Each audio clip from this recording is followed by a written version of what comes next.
Christina Coleman walking along with the protesters in Los Angeles for us. Christina, thank you. Leland? Now, some police departments, and especially their leadership, are now facing serious questions about the images of police standing by while looters took over entire city blocks.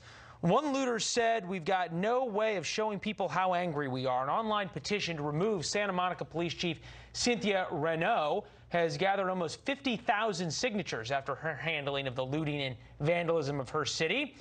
With more on this, Santa Monica businessman, one of the people behind the petition, Dan Palmer. Dan, we appreciate you joining us. You surprised by the response, 50,000 signatures for her to leave?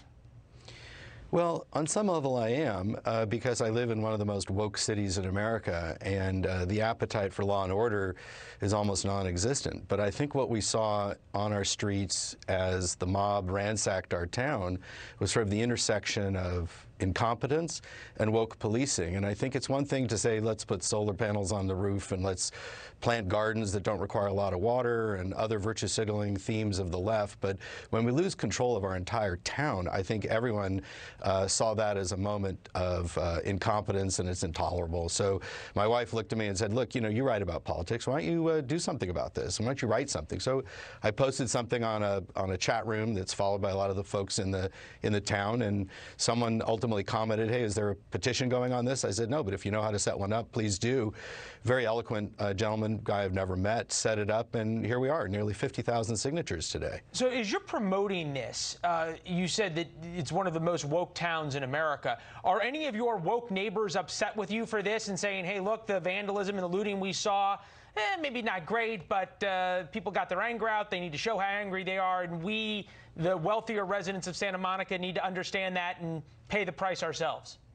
The interaction's almost been entirely online, and as you know, the range of comments that you'll see in an online forum run the gamut. But I think that the thrust of the apologists has been, well, no lives were lost. This was just, I think in the words of the police chief herself, just a few insurable claims, which completely negates her primary duty as chief of police, which is to uphold the law. I'm going to get to her statement, which is, "My first responsibility is to protect the lives of people in our community, and on Sunday my priority was preservation of life, protection of the city. We deployed our own assets and mutual aid resources as they arrived. Broken windows can be replaced and buildings can be repaired, but the lives of Santa Monicans, peaceful protesters, my officers, and even the looters would have been impossible to restore if lost that day." I guess the larger question is, what message does this send to the business community of Santa Monica? Because without the business community, she doesn't have tax dollars, so she doesn't have a job, nor do any of her officers. Can businesses be expected to rebuild and pour their life savings back in if they don't believe that they're going to be protected by the police chief? It's a legitimate question. I mean, you know, billions of dollars have been spent revitalizing Santa Monica. When I was a kid, Santa Monica was kind of a gritty place, you know, not a lot of retail, not a lot of services. You know, it's changed enormously over the decades because of billions of dollars of concentrated effort to create this incredibly vital beachside urban community.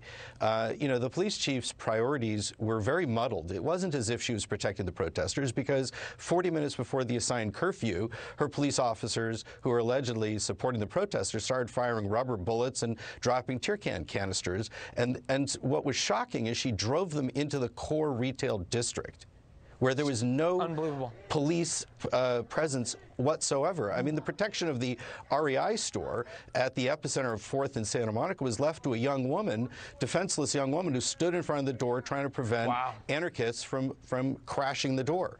So, you know, this was a complete abdication of responsibility. I think a lot of the folks on the left look at the bow wake. We're cutting through the complacency of society with peaceful protest, and you know, the family of George Floyd have called for peaceful protests, but it's larger than that. It's a ship, in effect, a peaceful bow wake and a violent, anarchistic stern wake. George Floyd Memorial today at 3 p.m., and you're right, his family, among other of his supporters, have called for peaceful protests. The images out of Santa Monica on Thursday, peaceful. We'll have you back as this continues, and if the police chief either resigns or the city council takes action, I know you're going to take the petition to them. Thanks, Dan. Thank you. Kristen.